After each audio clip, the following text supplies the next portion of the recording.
देखिए, दो महत्वपूर्ण मुद्दों के ऊपर आज ये प्रेस वार्ता रखी गई थी। भारतीय जनता पार्टी की सरकार गरीबों और किसानों को कुचलना चाहती है। मैं आज सुबह गुड़गांव के कनई गांव में गया था। वहां पे कई घरों को गिरा दिया गया है और बार बार गुड़गांव में इस तरह की घटनाएं हो रही हैं। ये लोग कह रहे हैं ये 25 साल से यहाँ बसे हुए हैं, सारे सरकारी कागज हैं, घरों को गिरा देती है। वो अफसर कहाँ हैं जिन्होंने, अगर ये अवैध हैं तो इन अवैध घरों को बसने दिया? वो अफसर कहाँ हैं जिन्होंने इनको बिजली पानी सारी सुविधाएं दी?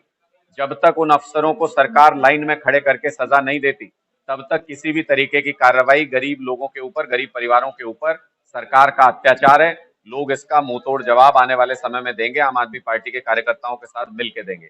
दूसरा महत्वपूर्ण विषय, आज कृषि मंत्री जी गुड़गांव में है, कह रहे हैं कष्ट निवारण समिति की बैठक में यहाँ पे आ रहे हैं।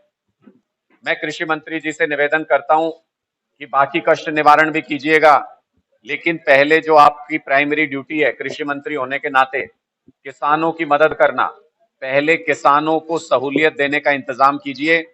किसानों का बाजरा मंडियों में पड़ा है, 70% बाजरे को ये कहा जा रहा है कि क्वालिटी खराब है, कहीं विदेश से तो लाए नहीं है, इसी देश के अंदर पैदा हुआ है, इसी जमीन में पैदा हुआ है। जानबूझकर सरकार साजिश करके प्राइवेट वेंडर्स को फायदा पहुंचाने के लिए ये सारे के सारा ड्रामा कर रही है। इस अनाज को तब तक नहीं खरीदा जाएगा जब तक किसान प्राइवेट वेंडर को डिले नहीं बर्दाश्त करते। जब आपको टैक्स लेना होता है, एक दिन भी डिले बर्दाश्त नहीं करते। गरीबों और किसानों के खिलाफ भारतीय जनता पार्टी की सरकार खड़ी है, इसलिए 2024 में इस सरकार का गिरना तय है।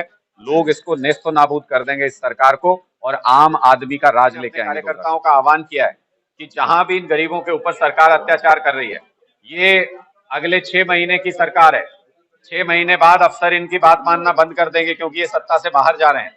इसलिए 6 महीने तक गरीबों के अधिकारों की रक्षा करना और किसानों के अधिकारों की रक्षा करना, ये आम आदमी पार्टी के कार्यकर्ताओं का भी उतना ही फर्ज है जितना खुद गरीबों का और किसानों का।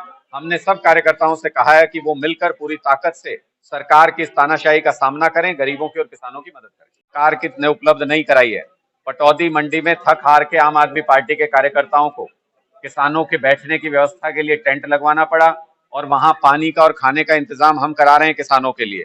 लेकिन जो अन्नदाता है, जो पूरे देश को खिलाता है, उसका ऐसा अपमान भारतीय जनता पार्टी की सरकार में हो रहा है कि ना उनको एमएसपी मिल रहा है, ना सरकारी खरीद समय पे शुरू हो रही है, ना जानबूझ के सरकारी खरीद को रोका जा रहा है प्राइवेट वेंडर को फायदा पहुंचाने के लिए क्वालिटी खराब बता के। और सबसे बड़ी बात अब ये सुनने में आ रहा है कि जो बाढ़ का मुआवजा है उसको ये धान की फसल की बिक्री के बाद उस मुआवजे को जारी किया जाएगा। ये अत्याचार है किसानों के ऊपर। जब आप एमएसपी देते हैं, धान की खरीद एमएसपी पे शुरू हो गई क्या हरियाणा के अंदर? बाजरे की खरीद एमएसपी पे हो रही है क्या हरियाणा के अंदर? कृषि मंत्री, मुझे नहीं पता कि हरियाणा के ही कृषि मंत्री हैं या वो बाहर विदेशों में ज्यादा नजर रखते हैं, लेकिन जितना मेरी जानकारी में है, पूरे हरियाणा का किसान त्रस्त है इस वक्त। और हरियाणा में किसी भी फसल का एमएसपी, पहले तो सरकारी खरीद समय पे शुरू नहीं होती, दूसरा मंडियों में इंतजाम नहीं होता, कई कई दिनों तक अपनी फसल लेकर किसान मंडियों में बैठे रहते हैं, और तीसरा मैं तो बता ही रहा हूं 70% बाजरा रिजेक्ट किया जा रहा है क्वालिटी इश्यू बता करके। इसका मतलब एमएसपी किसको दे रहे हो? 30% ही लोग बचे और उनको भी सरकारी खरीद अभी शुरू नहीं हुई, कई मंडियों में एमएसपी पे खरीदा नहीं जा रहा है बाजरा। तो निश्चित तौर पे सरकारी खरीद जब हो ही नहीं रही है तो एमएसपी का सवाल ही पैदा नहीं होता। इसीलिए किसान नाराज हैं पूरे हरियाणा प्रदेश के अंदर। कृषि मंत्री अगर ऐसा कह रहे हैं कि सबसे ज्यादा एमएसपी पे हरियाणा फसल खरीदता है, तो उनसे बड़ा झूठा भी इस प्रदेश के अंदर कोई नहीं। तो अब हरियाणा में किसी भी चुनाव से डर लगता है।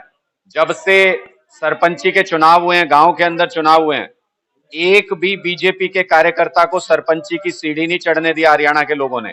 तब से भारतीय जनता पार्टी में डर और भय का माहौल है। तब से भारतीय जनता पार्टी ना निकाय चुनाव करा रही है, ना निगम चुनाव करा रही है। अम्बाला लोकसभा का उपचुनाव होना चाहिए था, वो नहीं कराया। साफ तौर पे भारतीय जनता पार्टी लोकतंत्र से डर रही है, लोगों के वोट से डर रही है। और जब कोई सरकार लोगों के मत से डरने लगे, इसका मतलब उन्होंने 5 साल काम नहीं किया, उनका जाना तय है। जब भी चुनाव कराएंगे इनको हार का सामना करना पड़ेगा।